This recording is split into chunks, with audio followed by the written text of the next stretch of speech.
بسم اللہ الرحمن الرحیم۔ نماز میں جو درود پاک پڑھا جاتا ہے اس میں حضرت ابراہیم علیہ السلام کا نام آتا ہے، اس لیے اسے درود ابراہیمی کہا جاتا ہے۔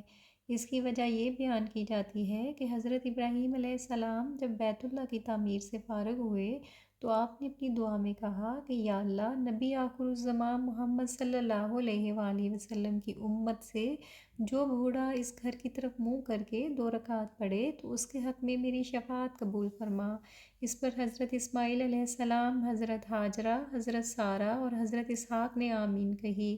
اس کے بعد حضرت اسماعیل علیہ السلام نے اپنی دعا میں یہ کہا کہ اے اللہ، محمد صلی اللہ علیہ وآلہ وسلم کی امت سے جو نوجوان اس گھر کی طرف منہ کر کے 2 رکعت پڑھے اس کے حق میں میری شفاعت قبول فرما۔ اس پر حضرت ابراہیم علیہ السلام، حضرت اسحاق علیہ السلام، بی بی ہاجرہ اور بی بی سارہ نے آمین کہی۔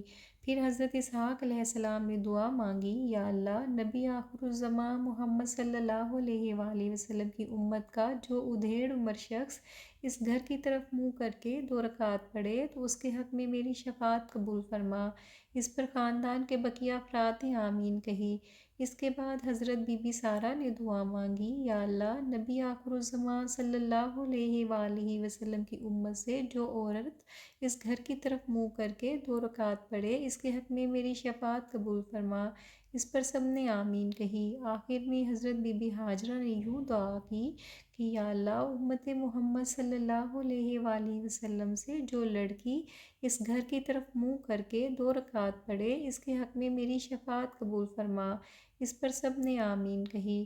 حضرت ابراہیم علیہ السلام کے خاندان کا یہ بیش بہا تحفہ جو امت محمدیہ صلی اللہ علیہ وآلہ وسلم کے حق میں پیش کیا گیا، اس کے بدلے میں امت محمدی کو یہ حکم دیا گیا کہ خاندان ابراہیمی کے حق میں 5 نمازوں میں دعا کیا کرو، اور اس دعا کو حضور صلی اللہ علیہ وآلہ وسلم نے درود ابراہیمی کی صورت میں بیان فرمایا۔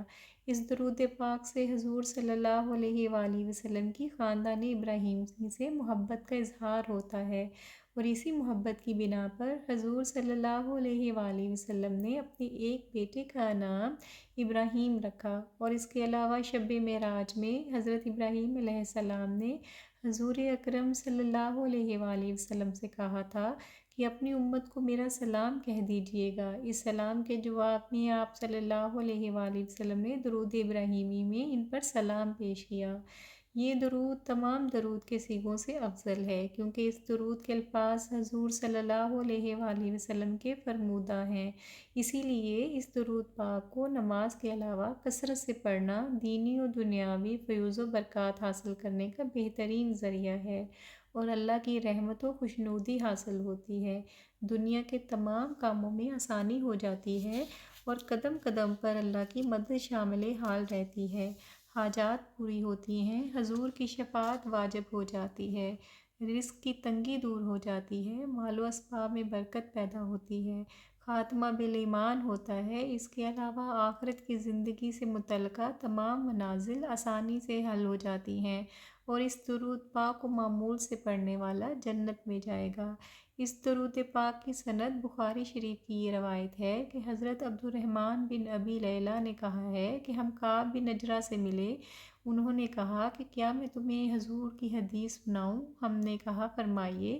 تو پھر انہوں نے یہ بیان کیا کہ ایک مرتبہ ایسا ہوا کہ ہم نے حضور صلی اللہ علیہ وآلہ وسلم سے التجا کی کہ یا رسول اللہ صلی اللہ علیہ وآلہ وسلم، آپ پر سلام بھیجنا تو ہم کو معلوم ہو چکا ہے، مگر ہم درود پاک کس طرح بھیجیں؟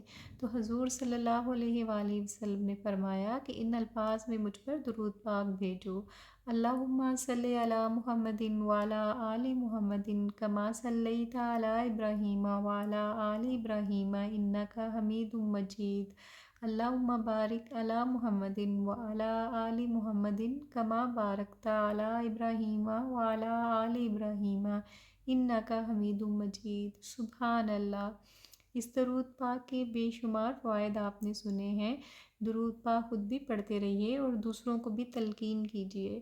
کیا پتہ کسی کا درود پاک پڑھنا آپ کی دنیا و آخرت سنوار دے، اور نیک جائز حاجات پوری ہو جائیں، اور آپ دنیا و آخرت میں فلاح پا جائیں۔ سبحان اللہ، صلی اللہ علی حبیبہ سیدنا محمد و آلہ و صحابہ و بارک وسلم۔